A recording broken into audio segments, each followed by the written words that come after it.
You are listening to Leaders and Legends, a podcast featuring some of Indiana's most fascinating men and women whose impact has shaped our state, our communities, and us. Join us as we discuss their imprint on our history. Leaders and Legends is brought to you by Veteran Strategies Incorporated, your local veteran business enterprise specializing in public relations, media relations, public outreach, crisis communications, and digital photography. My name is Robert Bain, Principal of Veteran Strategies, former Deputy Chief of Staff to Mayor Greg Ballard, and Communications Director for the Indiana Republican Party.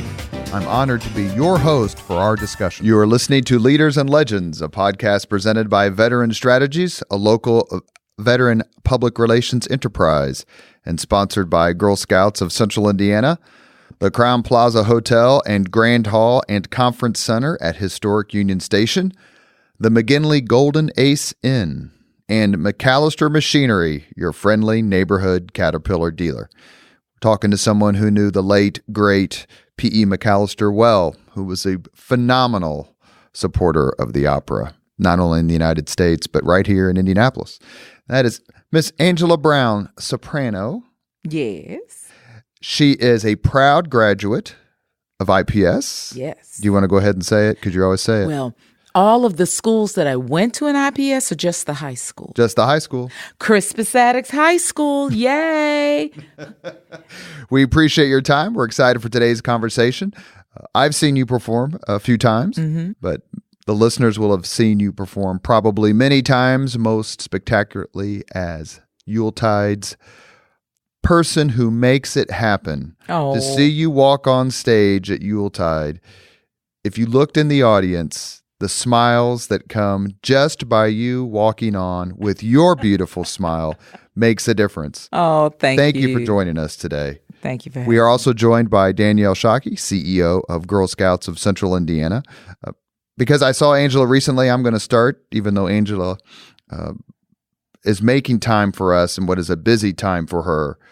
What is it like to be someone who makes other people happy all the time? Oh my goodness, you're putting a lot on me.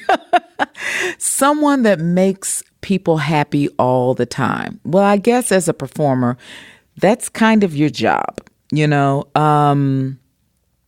I have always said that if I don't look like I'm having a good time, I know the people in the audience are not having a good time.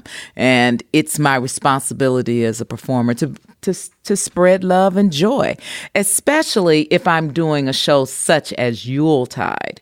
I also feel that way about my opera performances and my school performances that I take to colleges and universities and also grade schools. So I'm about entertaining and edutating, if you will, and spreading love and joy and being happy. And that's what I love, is to be able to show the love of my craft on stage to others. Before we get to a little bit about your background and growing up here in Indianapolis, and we definitely want to mention you're a member of the IPS Hall of Fame. Yeah. And Girl Scout, Robert. You missed that in the bio. It wasn't in the bio. Oh, Angela. Yeah. Can you please add that to your bio? Okay, I'm sorry. I have Janet. If you hear this, add it to my bio, girl. Plus, I figured you were going to, Danielle, lead with that. I didn't mean to bury the lead. But you are someone, Angela, who gets something, receives something on a regular basis that a fraction of a fraction of a fraction of people in their lives ever receive. And that's a standing ovation. What's it like to be at the Metropolitan Opera or the Kennedy Center or in Vienna or Moscow and get that standing ovation? Wow. You know, it is like the scariest thing and the most fulfilling thing to have people. It depends, because sometimes standing ovations are rolling, where you have people stand up in trickles and they get up and they, but then when you have the ones that just kind of rah, "Rah!" Those are the ones that scare you, and you're like, "Oh my God!" It's a heady experience. You feel it's otherworldly. It's like an out of body experience when people are cheering for you and yelling for you, and it's part of your paycheck. It's like that is the stuff dreams are made of. I've done my job. Now, do I get standing ovations all the time? No, but having a hearty hand clap and, some bravas or bravos yelled at me, people smiling, coming back to me, standing in a long receiving line to shake my hand and tell me how I touched their hearts, how I touched their lives, telling me that this was the first time they've ever been to an opera, or little kids coming, "I really, really love what you do. I want to do what you do, Miss Brown." I mean, it's nothing like being able to wrap your arms around an audience member that has just witnessed what you have taken so long to prepare for them. And they have tears in their eyes. It's otherworldly. It feels great. Because who gets that sort of audience? It's true. People who give speeches or performers or sports personalities, and so just the vocations in general, right, don't put themselves in that position. Do you remember the first one you ever received as a performer, as an adult performer, and were you thinking about all the work that you put in to carry off a performance that elicited that response? Wow. I can tell you one of the most meaningful standing ovations was, because it wasn't my first one, but it was at the Metropolitan Opera. I had stepped in for a colleague that had gotten ill, and I had to sing the last act. Now, I only sang the last act of Aida. And I remember that night getting a standing ovation for that. And then when I actually sang the whole role a few nights later, having the whole audience stand and flood down the aisles to the front, the proscenium of the pit of where the orchestra is, and just clapping and yelling and brava and go girls and just clap. It was amazing. Tears? And tears. I cry very easily. So I cried most of my applause at the end of a show, because you don't think about how much work you've put in it at that time. You are just thanking the Lord, first of all, that you got through it. And second of all, that they're not throwing tomatoes or overripe fruit. Have you experienced that before, the tomato throwing? No. That's an old thing. I hope that never, ever comes back for anyone, not just me. But yeah. I'm sorry, Robert, which of those do you feel like you made it? Like what performance in your past you're like, wow, this is... I'm good. I'm doing well. And you know what I mean? Not good. Like, I understand what you're saying, girlfriend. I still am careful not to get too cocky, because yes, I am a professional. Yes, I appreciate applauses and standing ovations, but I am careful to never think that I deserve them myself. I don't say those words, because if and when I don't get them, what do I do then? What am I going to think? I don't put that much pressure on me. I just go and do my job. It is my job to elicit those reactions. And if I did good, I'll really get the reaction. But if they are clapping, I've done my job. I've done my job. I've earned my keep. So I am safe not to get too cocky. You talked a little bit about going to IPS and growing up here. Mm-hmm. Tell the Leaders and Legends podcast audience about your childhood very quickly and which sort of music turned you on first, and then the matriculation over to opera. Oh, well, I grew up on 30th and Broadway. My grandfather was a Baptist minister. My mother was his daughter, and she sang and played music in the house all the time, nonstop. But it was always R&B. I didn't even have a diet of gospel music at that time, and my grandfather was a Baptist minister. Motown or more? It was more Motown. Mm-hmm. And one of the pieces on Saturday mornings, before we could watch cartoons until noon, and then the TV would go off, the stereo, the wood stereo, there was a big piece of furniture, would go on, and my mother would put on Barefootin', dun dun dun, the Barefootin', and or either there was some 78s that she had that she would play from it was oh yes, I'm the great pretender. Ooh, ooh. We would listen to all kinds of music and clean. And she loved Stevie Wonder. She loved Earth, Wind, and Fire. And so that was the music that was played in the home. Now, she was very sure to expose us to musical theater because she loved it. My mother wanted to be a toe dancer. I still to this day don't know what a toe dancer is, but it wasn't a ballerina. It was someone, I don't know. She just always said a toe dancer. But my grandfather, because he was a minister, wasn't going to have one of his children out there, shaking up her, whatever. So dancing wasn't something that she could aspire to do, but she was a singer.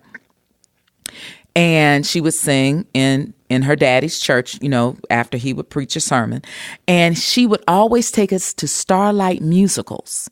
Yeah, Butler. At Butler. So I can't remember all of them because I was so young, but she made sure that we had social graces. We knew how to act in public. We knew how to eat in public.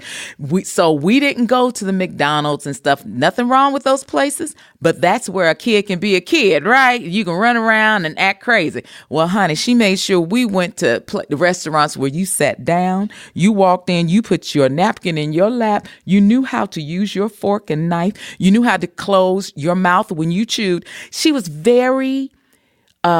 she wanted to make sure that her kids were ready for the world so that we could be good citizens of the world. So she made sure we had some culture in our life. She made sure that we had some fun in our lives. And that was exactly the way our household was. But you grew up in a we're relatively the same age. So I know a little bit about the music of the 70s and early 80s especially. You grew up in a terrific musical time. Yeah. Earth, Wind, and Fire, Kool and the Gang. Mm-hmm. If you were a blues fan, especially heavier blues, there was Led Zeppelin, and you had all sorts of the disco era. Mm-hmm. Mm-hmm. Kool and the Gang. Kool and the Gang. Which musical groups or genre did you enjoy the most? But at a certain point, you turned to a form of music that is unique, to say the least. Mm-hmm. What made you decide to concentrate on that as opposed to singing rock, pop, gospel? Well, I was part of a group because I sang all genres of music. And all genres of music. I was always singing for the opening of an envelope here in Indianapolis. I sang for the Indiana Black Expo. I would sing the National Black Anthem for that. Like I said, I sang in my grandfather's church all the time. I sang in musicals at Crispus Attucks. And my favorite music was R&B. But I was part of a gospel choir here called the Steve Coleman Concert Choir.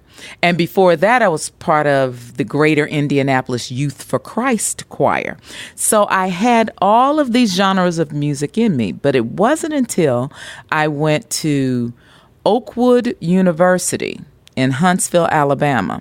It was college at the time, but university now, that I realized I had this affinity for classical music.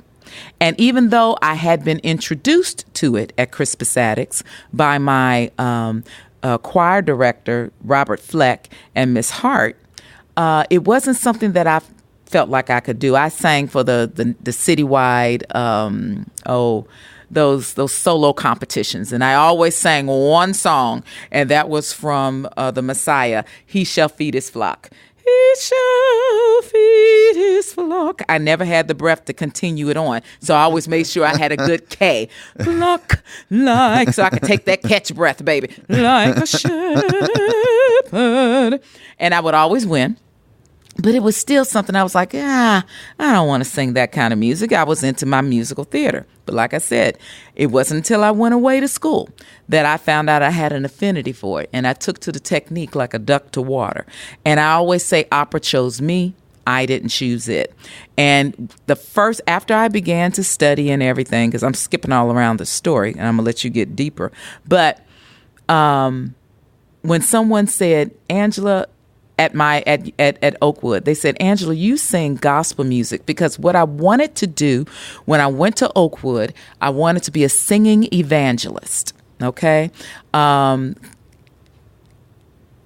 I now feel like the Lord has given me bigger pulpits.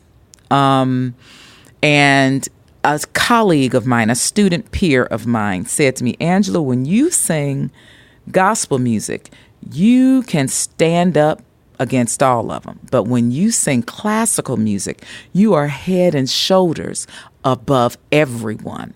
And that gave me courage to continue studying classical music because I was accepted by my peers.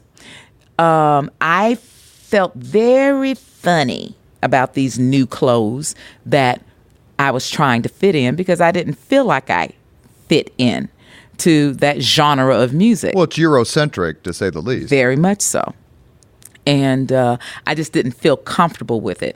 But by having one of my peers say, Angela, you can do this, I was like, okay, let me try, And I ended up going from Oakwood to Indiana University. And I don't know where you want me to stop the story. No, that's fine, because I want to make sure that Danielle gets here and asks her particular questions, because one of the things that Danielle does is she's just got a unique perspective. Mm-hmm. But a lot of the folks we've had on the podcast mm-hmm. have gone to IU in one form or another. Mm-hmm. What was it like to be at IU at one of truly the best music schools in the world?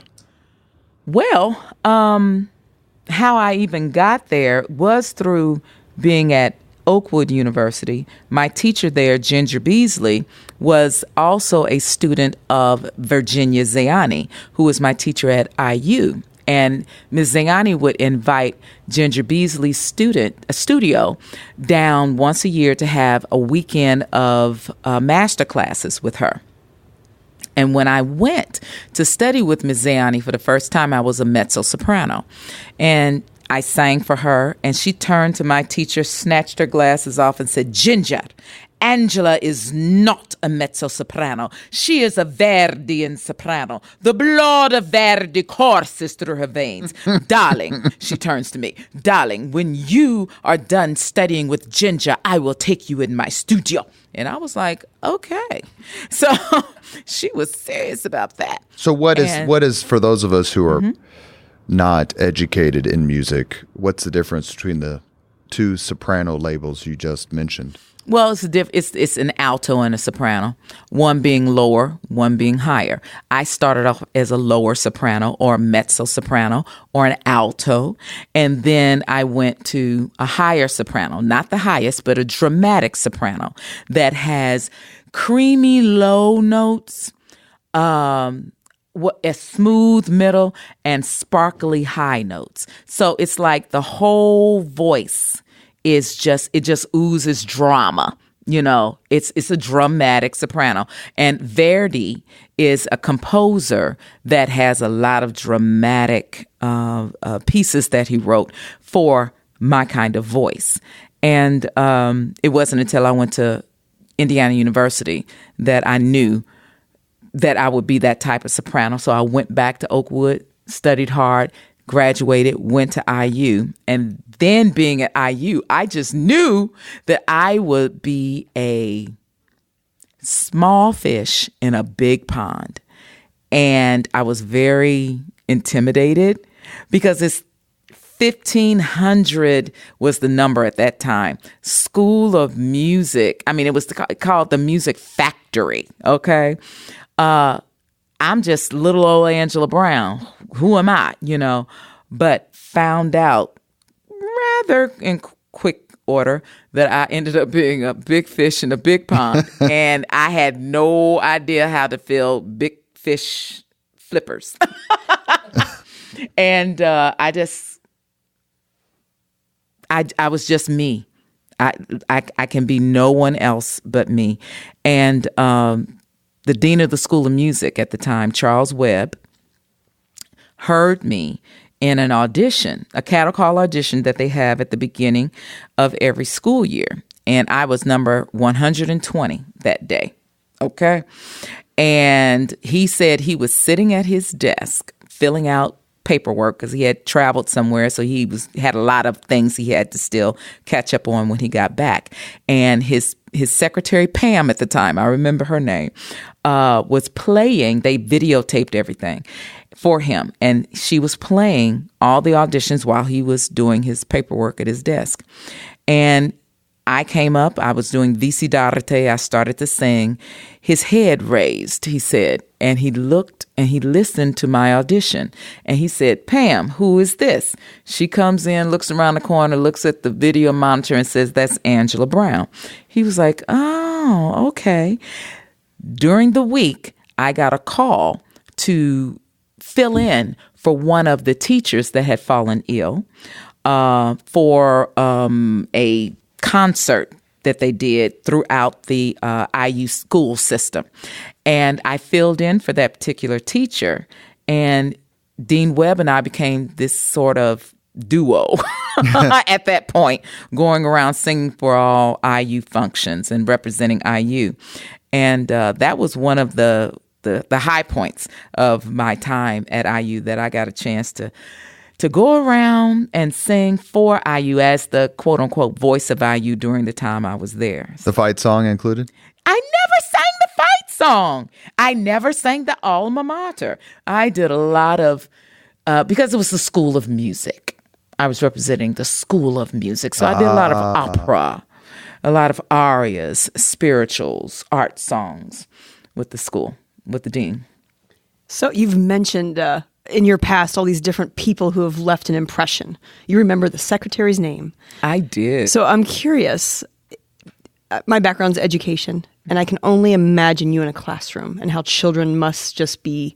I'm mesmerized listening to you. Oh. So my question is, who was that? Is there a person for you, a mentor, a role model, someone who really lifted you up throughout your career? There's been so many. And I'm afraid to even start name dropping because, then you leave somebody out and then it's like, but this is one I'm pretty sure that everybody would forgive me. My mama, baby Freddie Mae Brown, was my biggest fan and supporter. And she always said, "Angie, just go for your destiny. Just do what it is that makes you happy." I am so proud of you at this point because I think I was just a student at the time. She was like, "If you didn't do anything else, I would be okay." She says, "But baby, the world is waiting for you, for your talent, for who you are." She said, "Just remember, keep your wits about you. Don't let anyone be able to say anything negative or nasty about you."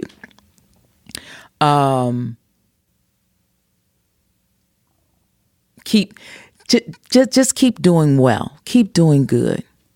Yeah, she was my biggest supporter.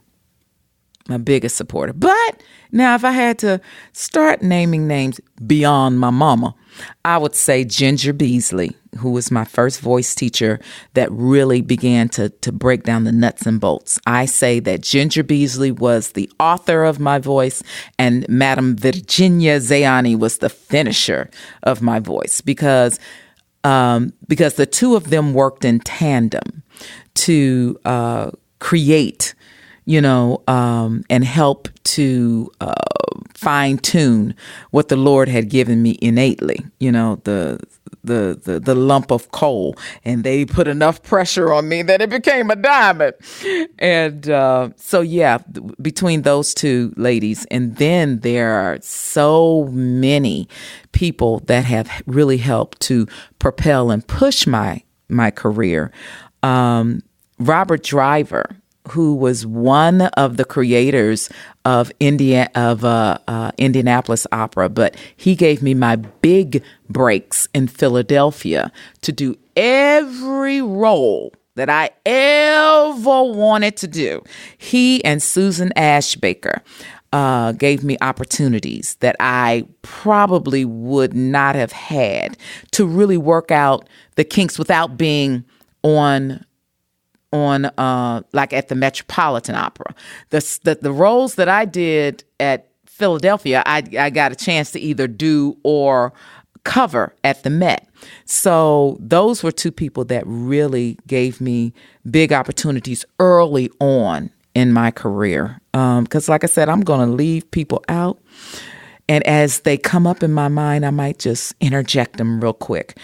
And of course, my agent, Janet Gerald, who she and I have been together on a handshake since 1995, the creation of my first CD that came about when I was doing a week of residency out at Stanford University when I was with Dean Webb, and I was still a student at IU, and I met Helen Bing, who gave the money for my first CD project. I was singing in President Casper's house at Stanford, and Mother. Yes, Stephen Bing's mother. And I actually, guess who was at that dinner? Condoleezza Rice. Right. I was going to say, because she was at Stanford. Yes, she was at that dinner. And she's, of course, a classical pianist.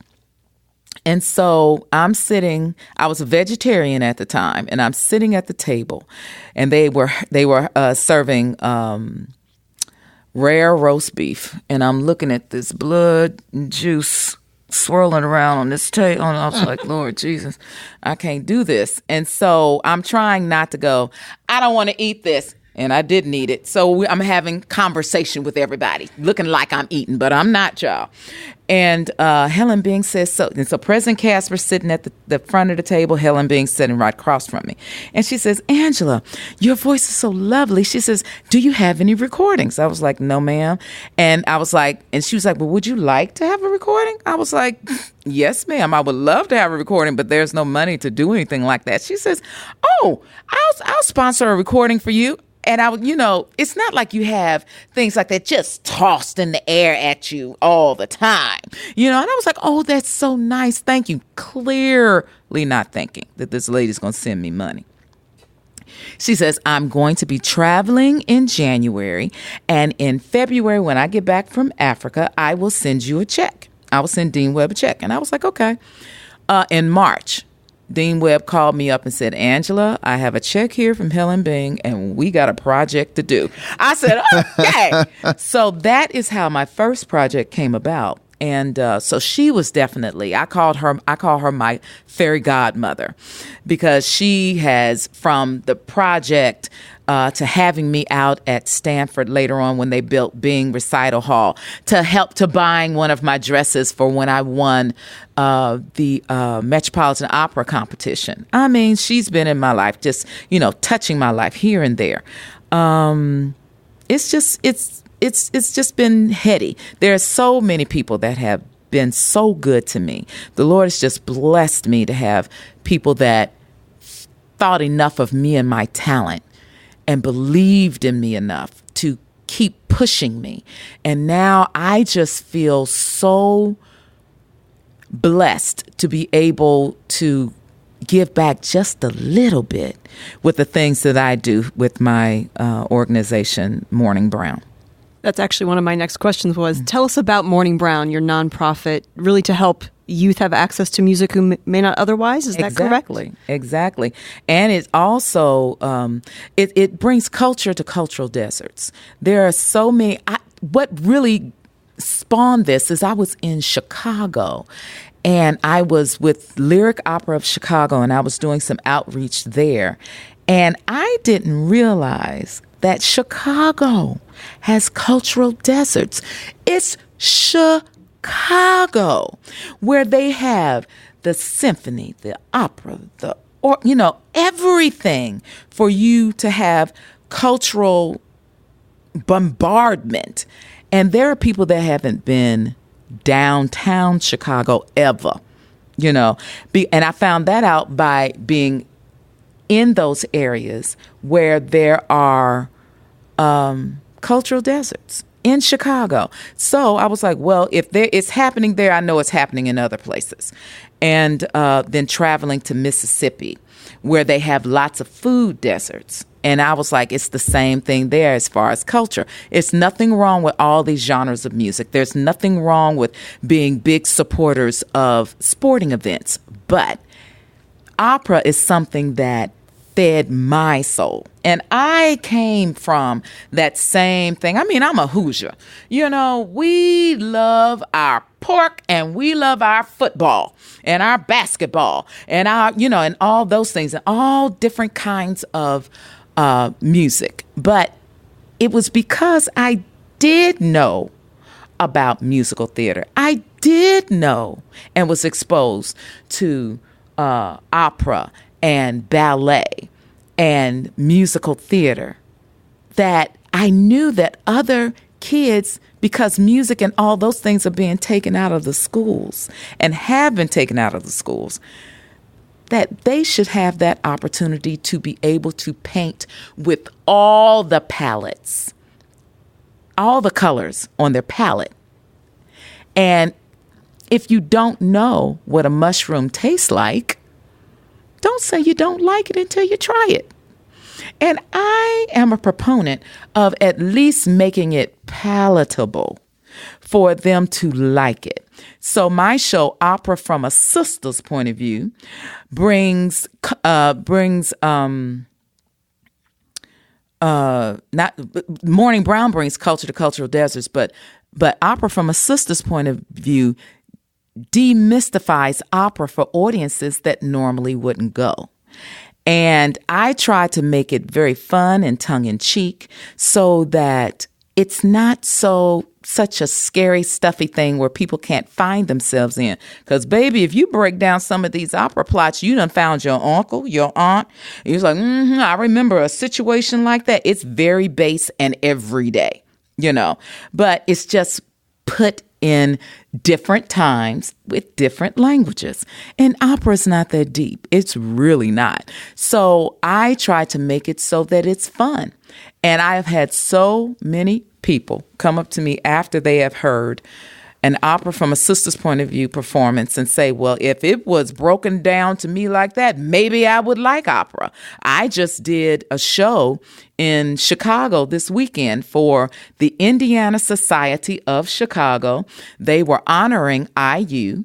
And by me being an IU person, they had me come and do the entertainment for it. And I did opera. Now, these people, I didn't know if they would like my brand of entertainment because they had a country band, there as well. So I was able to break it down and have fun with it. Those folks was up on their feet, giving me my payment, a standing ovation, and enjoying opera.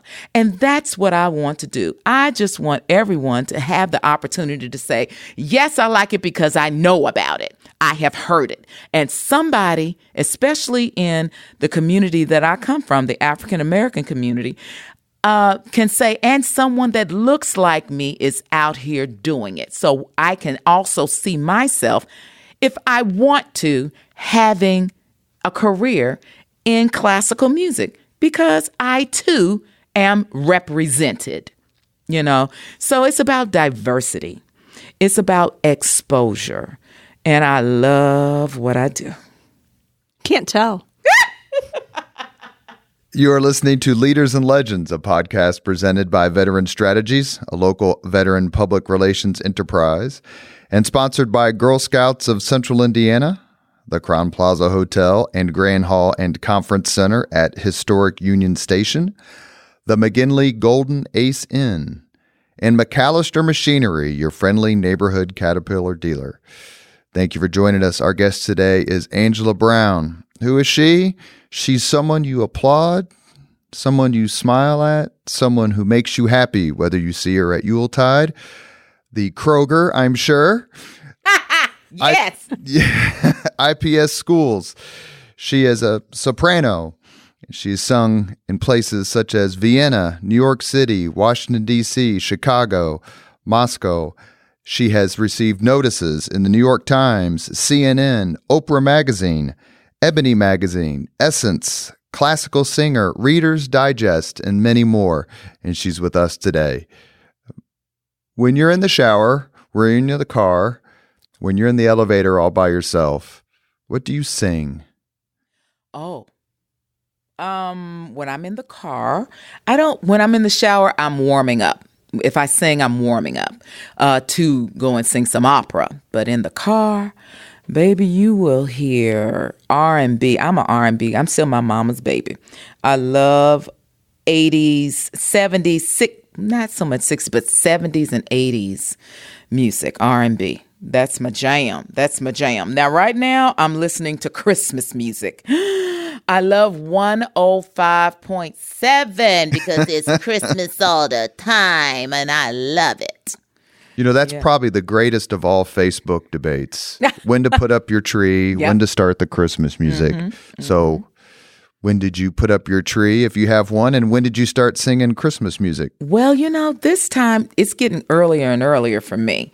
Because I love holiday music. I love it because I have a holiday CD and I just love it. So I want to say I didn't put up a tree. I don't necessarily do a tree so much anymore because we don't have little ones, but I love poinsettias. I love a nice winter kind of, I'll put up some lights, but I think I started playing Christmas music Thanksgiving evening. Do you have a favorite song to sing? A favorite? So many. But I guess one of my favorites is Mary Did You Know? Because I believe in the reason for the season. I mean, Rudolph and Santa are cool, but it's about Jesus for me, And Mary Did You Know just tells that story.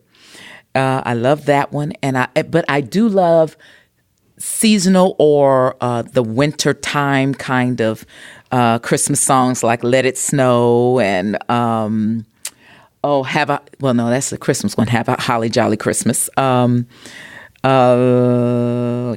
Chestnuts Roasting on an Open Fire. I'll Be Home for Christmas. I love the ballads. And then I love the new pieces that are being done. I love Anita Baker's Christmas Fantasy album. Love me some Anita Baker. Most underrated voice. Yes. Anita Baker. She is fabulous. And it's really pretty ridiculous how maybe she's not underrated, but she's usually not in the list of folks when they start talking Mariah Carey or Whitney Houston, but she should be there. Yes, definitely. You have worked, reading through your biography, you have worked with and been associated with some real household names.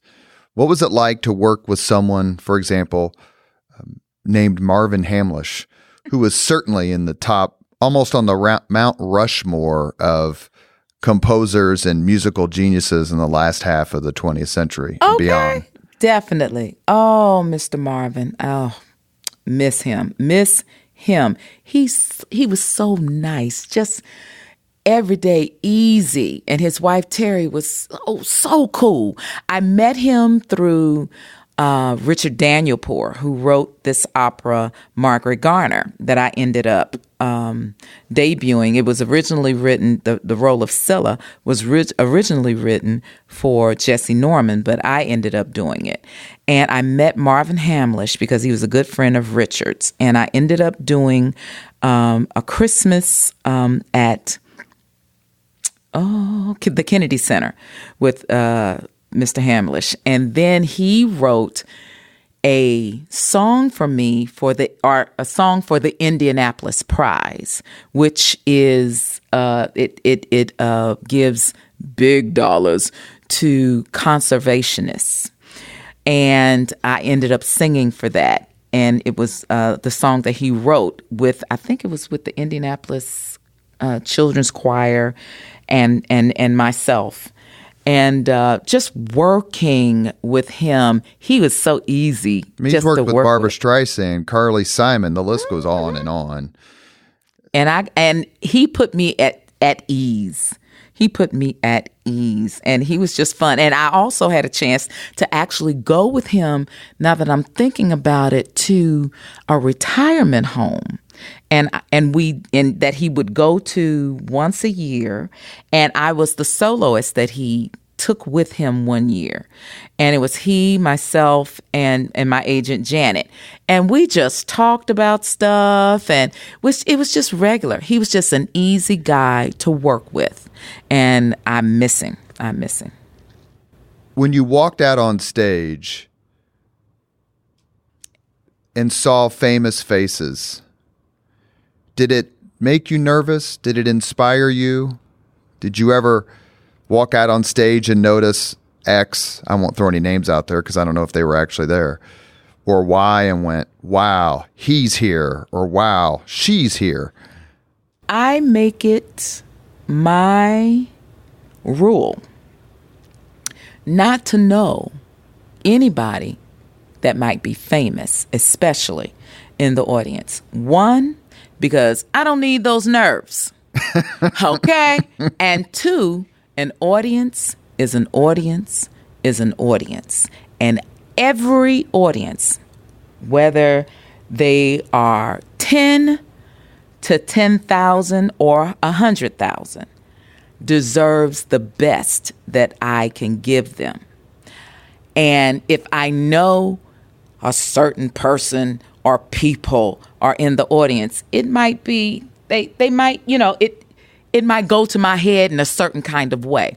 If you came to see Angela Brown, you're going to get Angela Brown regardless. So everyone is special. So I try not to think about that. Rodney Dangerfield famously told all the comedians who came on his stage in New York City, and by comedians, I mean people like Jim Carrey, Jerry Seinfeld. I mean, that lead. He said, don't ever change yourself for the audience. Right. The audience is there to see you. Exactly. Have you ever walked out and seen a president or a secretary of state or a prime minister? I have. Go ahead. When I was it was right after Katrina. They invited me to sing for the prayer breakfast at the National Cathedral in Washington, D.C. And that was under the Bush administration, the George Bush administration. And I walked out on the stage, and I saw Condoleezza Rice, I saw Rumsfeld, I saw, of course, George Bush and Laura Bush. And I had just met them backstage. And T.D. Jakes was, Minister T.D. Jakes was the speaker that morning. And after that, he invited me to his church to sing for his congregation. So yeah, I have seen some politicians and things in my day. One quick question before we let Danielle finish up, and then I'll ask you the 5 questions with which we end all podcasts. The biggest audience you ever sang before is probably in 2017 at the 101st running of the Indianapolis 500. What was that experience like when you walk outside the pagoda and literally see hundreds of thousands of people waiting for you to give it to them? My knees shook. And, I always believe in healthy butterflies. The Lord has blessed me not to have nerves that keep me from performing, but they propel me to perform. I always have the biggest smile on my face. I'm always grinning. So my smile, I'm thinking about my mother. I'm thinking about the ancestors. My mother is one of my ancestors now that is going, go girl. This is a time for you. This time was made for you. And I enjoy it. I give 100%, 110% every time I'm in front of an audience. So like I was saying before, it doesn't matter how big the audience is. I just want to give a good show. I want to do my best because I'm the little engine that could. And my mama said I could. So I do this because she said I could. So speaking of Indianapolis, you could live anywhere in the world. You've traveled the world, but yet you still call this home. Mm-hmm. Why? And talk to us about what blessings you think we have here in our city in the arts community, and what's your impression of its future? I still live here in Indianapolis. I came back to Indianapolis because I did live in New York for a time to get my career started. But then my parents began to get older and start to have some health things. And it costs a grip to live in New York City. Okay. I was like, child, please, there's an international airport there. They had just fixed it up in 2008, I think is when it opened or thereabout. And that's kind of when my parents began to fail. And I said, why not? I can park my car at the mall and go back and get my car, and it's there most of the time, and not have to worry about it, pay $1 million just to park and go grocery shopping. I mean, New York is beautiful. It's heady. It's wonderful. It's not my thing that I want to live there. I can go and visit. Ooh, child, it's fabulous to visit. But Indianapolis is home. It's familiar. My friends are here. My family is here. Now my husband is here. My husband is from Paris. Well, it's from Guadeloupe. And lived in Paris when I met him on the Paris Opera stage. So he was a dancer, and so it's wonderful to have him here with me now. And as far as the art scene here is in Indianapolis, I mean, what's not to like? You have everything you could want, and the future is bright for the arts here in Indianapolis. I mean, you have the symphony, you have the opera, you have dance. And then you have offshoots. You have several of everything. You can do and find anything you want on a weeknight here in Indianapolis. Through the weekend, it's total entertainment. All you have to do is choose where you want to go and sit down and go. You know, it's just fun. And I'm very excited to be a part of this. I tell people all the time, when you see me in Indianapolis sitting around, that might mean you need to invite me to dinner because I'm not working.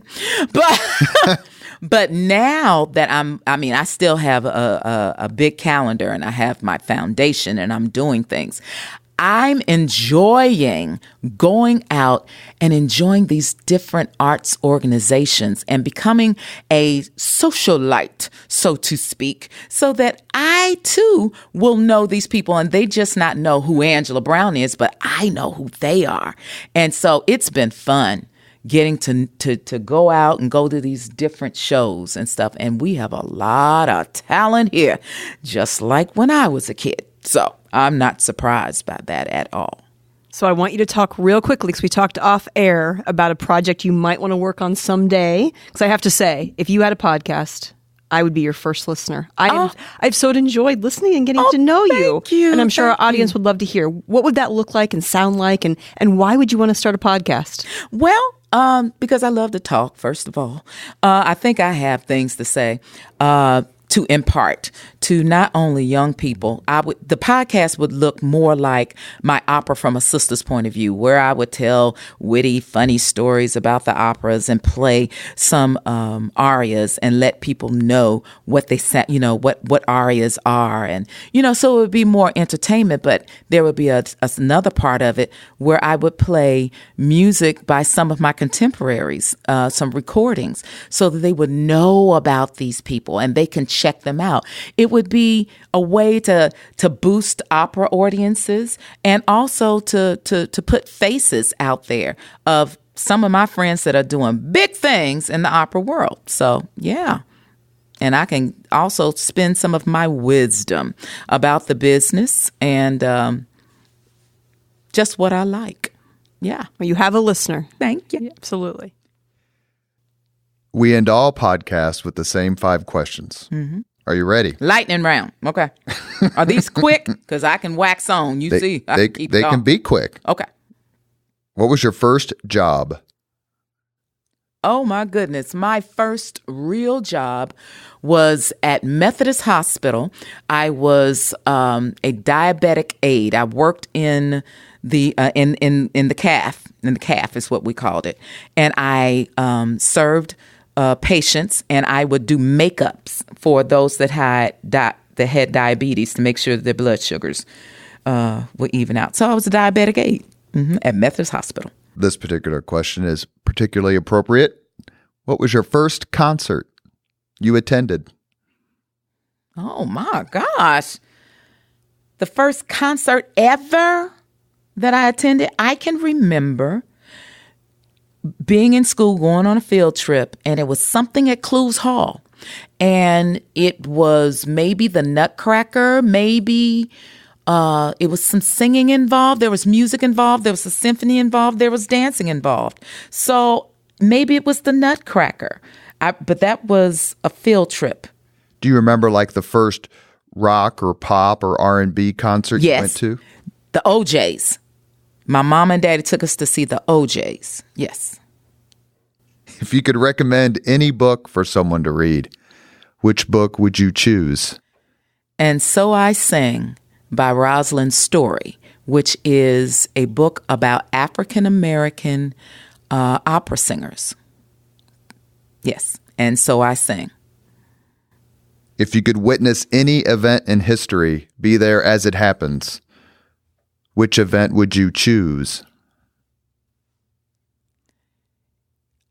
I think it would be Marian Anderson singing on the steps of the Lincoln Memorial, because she was not allowed to sing in the hall with the Daughters of the Revolution. We did a podcast with Judge Sarah Evans Barker, and that's what she chose as well. If you could have dinner with anyone living today, 2 hours off the record, whom would you choose?